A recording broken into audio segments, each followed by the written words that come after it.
నమస్కారం అండి. ఇవాళ రేపు పిల్లలు చాలా జాగ్రత్తగా ఉండాలండి.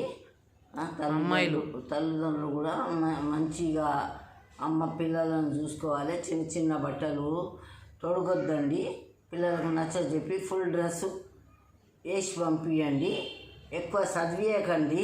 చాలు, చదివినంత మటుకే చాలు.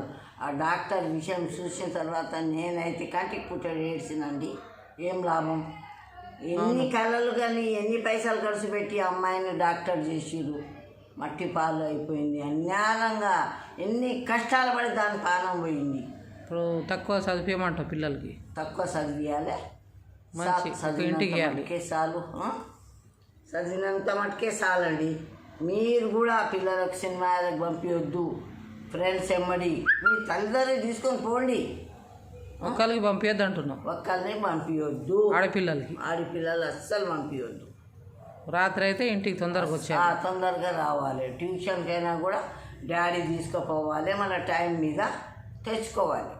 లేట్గా వస్తే ఫోన్ పోవాలి. పోయి ఎమ్మటే టైం మీద తెచ్చుకోవాలి. లేట్ చేయొద్దంటావు? చేయొద్దు.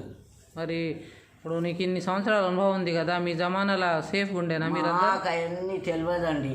మేము ఎంతమందిలో ఆడుకున్నా కూడా, ఎంతమంది ఏమి చేసినా కూడా మాకు ఎవరైనా కూడా ఇట్లా ఏలు బట్టి చూపించాలి. అప్పుడు మర్యాద చాలా ఉండే, చాలా మర్యాద ఉండే. అమ్మో ఫలానా ఆయన బిడ్డనా, అమ్మో అట్లా ఉండే. మీ భయపడేది. కానీ ఇప్పుడు లేదు. ఇప్పుడు ఎక్కడిది డిఎస్పీ బిడ్డ కానీ, సర్కిల్ బిడ్డ కానీ ఎవరికి సేఫ్ లేదు. ఎవరికి సేఫ్ లేదండి. మరి వాళ్ళకి మంచిగా రిక్వెస్ట్గా చెప్పు. చాలా రిక్వెస్ట్ చేస్తున్నానండి. నేను 2 చేతులు మీకు జోడించి చెప్తున్నాను. తల్లిదండ్రులు అంత మంచిగా సాస్తారు కదా, వద్దు. తల్లిదండ్రులు చేసిన పెళ్ళే చేసుకోండి.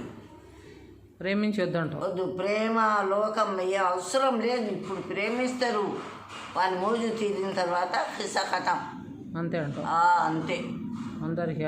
అందరికీ ఈ మాట మంచి గుర్తుపుచ్చుకోండి ఫ్రెండ్స్. చూడండి, మా అమ్మ ఆమె అనుభవంతోనే ఆడపిల్లలకు మాట చెప్పింది.